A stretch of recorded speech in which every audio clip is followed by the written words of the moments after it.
Men boshqalardan emas, o'zimdan voz kechib yashagan ekanman. Odamlarni ranjitmay deb qalbimni ranjitib qo'ygan ekanman.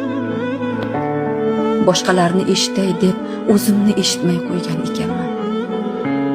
Sabrni noto'g'ri tushunibman.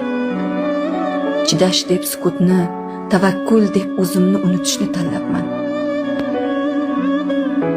Alloh esa hammasini ko'rib turibdi. Shuning uchun u to'xtatadi, jim qiladi. O'zingizni topishingiz uchun yolg'iz qoldiradi. Chunki banda o'zini yo'qotib qo'ysa, ibodat ham og'ir kelar ekan.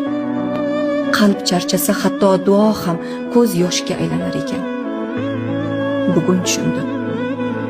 O'zimdan voz kechish taqvo emas, o'zimni asrash, Alloh bergan omonatga xiyonat qilmaslik ekan.